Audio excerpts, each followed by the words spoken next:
श्रीं श्रीयै नमः। ओम श्रीं श्रीयै नमः। ओम श्रीं श्रीयै नमः। नमस्कार फ्रेंड्स, मैं प्रियंका, मेरे चैनल में आप सभी का बहुत बहुत स्वागत है। आज के इस वीडियो में मैं आपको दीपावली की पूजा विधि करके दिखाने वाली हूँ। तो सबसे पहले हम पूजा सामग्री देख लेते हैं, क्या क्या पूजन सामग्री हमें एकत्र करनी है, तैयारियां देख लेते हैं। इसके बाद मैं पूजा विधि करके दिखाऊंगी। तो चलिए वीडियो स्टार्ट करते हैं। तो पूजा की तैयारी के लिए सबसे पहले एक लकड़ी का पाटा लेकर उसमें लाल कपड़ा बिछा लीजिए। सभी भगवान की प्रतिमाओं को आसन प्रदान करेंगे।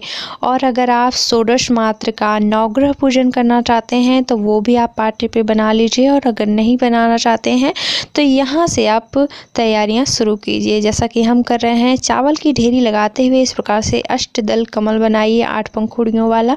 और अष्टदल कमल बनाने के बाद इसमें हम कलश स्थापना करेंगे। लेकिन इसके पहले हम लक्ष्मी माता और गणेश भगवान की प्रतिमाओं को आसन प्रदान करेंगे। अलग से हमने उनके लिए आसन लिया है क्योंकि विशेष पूजा है। और उनकी प्रतिमाओं को आसन प्रदान करने के बाद अब हम कलश स्थापना करेंगे। कलश में इस प्रकार से मौली धागा ज़रूर बांध लीजिएगा। कलश में जल डालने के बाद उसमें हल्दी, सुपारी, दक्षिणा और फूल डाल दीजिए। अक्षत इत्यादि डालने के बाद आम के पत्ते लगाइए, और आम के पत्ते के ऊपर किसी भी कटोरी में गेहूं या चावल रख सकते हैं। सप्त धान्य भी आप रख सकते हैं। तो यहाँ पर कलश की स्थापना पूरी हो चुकी है। इसके बाद हम सुपारी के रूप में कुबेर जी की भी स्थापना करेंगे।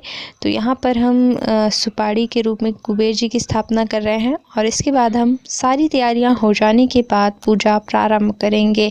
तो सबसे पहले पूजा प्रारंभ करने के लिए सबसे पहले अपने आप को पवित्र किया जाता है। पवित्रीकरण करेंगे। अपने ऊपर कुश की मदद से 3 बार जल डालते हुए पवित्रीकरण करेंगे। सभी पूजा की सामग्री भी हम पवित्र कर लेंगे। इसके बाद आचमन करना होता है। उल्टे हाथ की मदद से सीधे हाथ में जल डालकर मुख में छुआना होता है। ओम केशवाय नमः, ओम माधवाय नमः, ओम नारायणाय नमः। और चौथी बार ओम ऋषिकेशाय नमः बोलते हुए हाथ धो लीजिए। हाथों को अच्छी तरह से पोंछ लीजिए। और इसके बाद हम दीपक प्रज्वलित करके पूजा प्रारंभ करेंगे। सबसे पहले हम संकल्प ले लेते हैं दीपावली के पूजन का।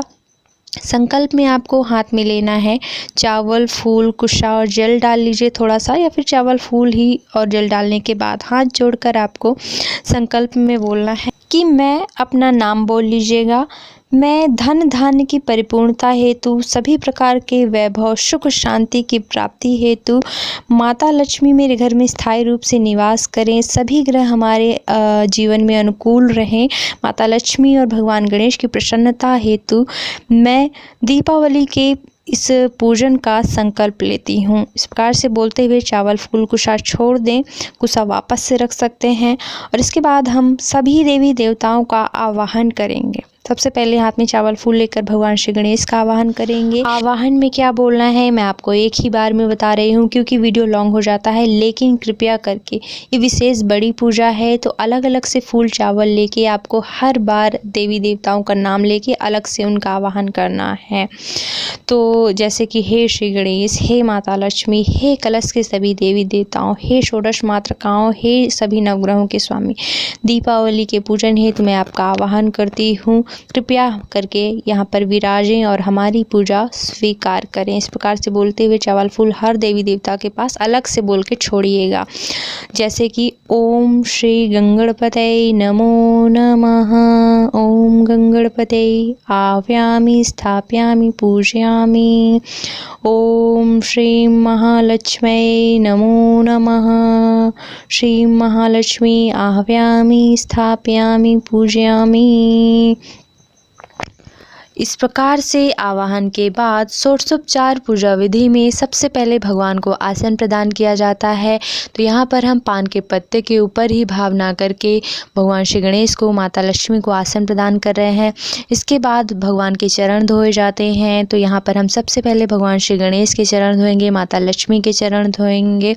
और इसके बाद भगवान को आचमन के लिए, स्नान के लिए, अर्घ्य के लिए जल अर्पित किया जाता है। तो आप इस प्रकार से अगर आपको डर है कि मिट्टी की मूर्तियाँ हैं तो आप इस प्रकार से भी पान के पत्ते के ऊपर जल अर्पित कर सकते हैं या फिर मूर्तियों में भी स्नान करा सकते हैं। सबसे अच्छा तो ये होता है कि अगर धातु की मूर्ति हो तो बढ़िया से पंचामृत से अभिषेक कराया जाए, और अगर नहीं हो तो आप इस प्रकार से भी कर सकते हैं।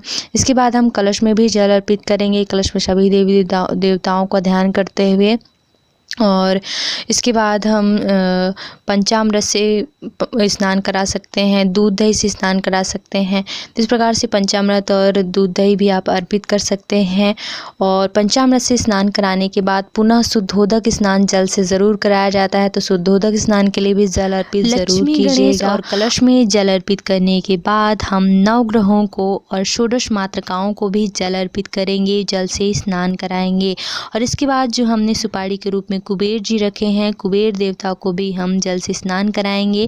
जल अर्पित करने के बाद जैसा कि वस्त्र और यज्ञोपवीत इत्यादि अर्पित किया जाता है, तो हम सबसे पहले भगवान श्री गणेश को यज्ञोपवीत यानी कि जनेऊ अर्पित करेंगे। तो अगर आपके पास जनेऊ हो तो अच्छी बात है, और अगर जनेऊ ना हो तो आप कच्चे सूत की 6 फेरी लगा के जनेऊ की भावना करके अर्पित कर सकते हैं। तो यहाँ पर हमने भगवान श्री गणेश को जनेऊ अर्पित किया है, और इसके बाद हम कलश में भी जनेऊ अर्पित करेंगे, और इसके बाद हम कुबेर देवता को भी जनेऊ अर्पित करेंगे।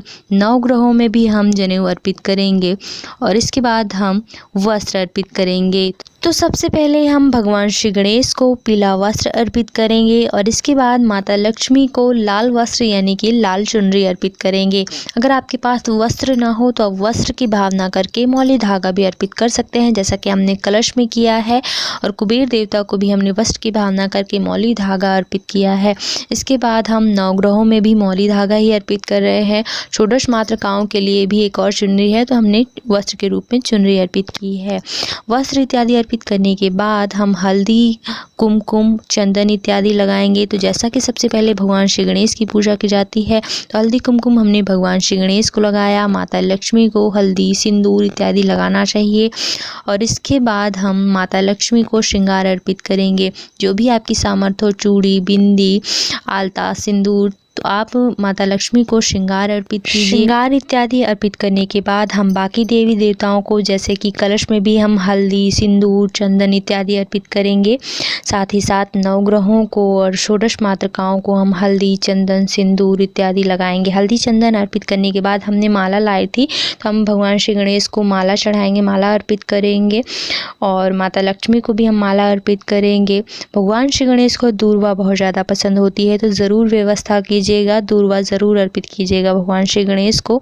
हमने भी दूर्वा अर्पित करी है। और इसके बाद हम माता लक्ष्मी को जो है, कई लोग धनतेरस में सिक्का लाते हैं, कुछ सोना चांदी लाते हैं, तो वो भी आप माता लक्ष्मी को अर्पित करके उसकी पूजा ज़रूर कीजिएगा। चाहे जो भी लाएं, आप चांदी का सिक्का भी लाएं तो वहीं पे रख के उसकी पूजा कीजिएगा, माता लक्ष्मी को अर्पित कीजिएगा। इसके बाद हम पुष्प चढ़ाएंगे भगवान श्री गणेश को। माता लक्ष्मी के लिए अगर आपको कमल का फूल मिल जाए, गुलाब का फूल मिल जाए, तो या फिर गुड़हल का फूल मिल जाए, तो कमल बहुत ही ज़्यादा पसंद होता है माता लक्ष्मी को, तो ये फूल व्यवस्था कर लीजिएगा जैसा भी संभव हो सके। षोडश मातृकाओं को भी हम पुष्प अर्पित करेंगे। गुड़हल का फूल हमने अर्पित किया है, और नवग्रहों में भी पुष्प अर्पित करेंगे। पुष्प इत्यादि अर्पित करने के बाद अब हम भोग लगाएंगे। फल, मिठाई, नैवेद्य जो भी आपके पास हो वो आप भोग लगाइए। भगवान श्री गणेश को तुलसी पसंद नहीं होती है, हमने माता लक्ष्मी के लिए रखी है, और इस तरह से हम भोग लगाएंगे, नारियल वगैरह, और पान, सुपारी, दक्षिणा इत्यादि भी अर्पित करना चाहिए। तो जैसा कि सबसे पहले भगवान श्री गणेश को अर्पित करेंगे, माता लक्ष्मी को अर्पित करेंगे, कलश में कुबेर देवता को, षोडश मातृकाओं को और नवग्रहों को हम जो है 5 सुपारी दक्षिणा अर्पित करेंगे। और इसके बाद जो भी आपके दीपक हों, जितने भी आपके पास हों, उन दीपकों को आप रख के सबसे पहले उनको टीक पूज लीजिए। पहले उनकी भी पूजा कर लीजिए, शुद्ध कर लीजिए, पवित्र कर लीजिए, और इसके बाद जो है दीपक जलाइए। माता लक्ष्मी की उन दीपकों से आरती कर सकते हैं, और माता लक्ष्मी के पास भी जो है उन दीपक जला के रखिए, और धूप दीप करिए, धूप बत्ती जला सकते हैं। धूप दीप करने के बाद अगर आपके पास दीपावली की कथा वगैरह हो तो पढ़िए। श्री सूक्त का पाठ कर सकते हैं आप, जो भी आपको पाठ वगैरह करना हो तो आप पाठ कर सकते हैं, और इसके बाद आप आरती कर सकते हैं। आरती थाल की भी पहले जल घुमाते हुए अक्षत, चंदन, पुष्प इत्यादि से पूजा कीजिए, और इसके बाद विधिवत भगवान श्री गणेश की सबसे पहले, इसके बाद माता लक्ष्मी की आरती गाइए। आरती के बाद अपने स्थान पर गोल घूमकर प्रदक्षिणा कीजिए और इसके बाद भगवान से क्षमा याचना कीजिए, माता लक्ष्मी से सुहाग लीजिए और अपनी मनोकामना मांगिए। जो भी पूजा पाठ में गलतियां हो गई हों उनसे भगवान के लिए क्षमा ज़रूर मांगिएगा। इस तरह से पूरी पूजा विधि हो जाने के बाद जिस आसन पे आप बैठे हैं उस आसन के नीचे जल छिड़क कर अपने माथे पे ज़रूर लगा लीजिएगा। ऐसा करने के बाद आपकी पूजा विधि पूरी होती है। बाकी देवी देवताओं को आप विदा कर सकते हैं। लक्ष्मी और गणेश जी का आसन मत हिलाइएगा। सभी देवी देवताओं का आप आसन पीछे खिसका कर उन्हें विदा कर सकते हैं। इस प्रकार से पूजा विधि पूरी होती है। यह वीडियो आपके लिए उपयोगी रहा होगा। प्लीज हमारे चैनल पे एक बार विजिट जरूर करें, क्योंकि मैं सभी आने वाले त्योहारों से संबंधित, चाहे वह प्रदोष व्रत हो, पूर्णमासी, एकादशी, सभी वारों से संबंधित पूजा करके वीडियो उपलब्ध कराती हूँ। तो एक बार हमारे चैनल पर जरूर आएं और अगर अभी तक आपने हमारा चैनल सब्सक्राइब नहीं किया है तो प्लीज इसे सब्सक्राइब करने के साथ साथ बेल आइकन पर प्रेस जरूर कर लें। बेल आइकन पर प्रेस करने से मेरे आने वाले वीडियोज के नोटिफिकेशन आपके पास पहुंचते रहेंगे। तो वीडियो देखने के लिए बहुत बहुत धन्यवाद। ओम नमः शिवाय।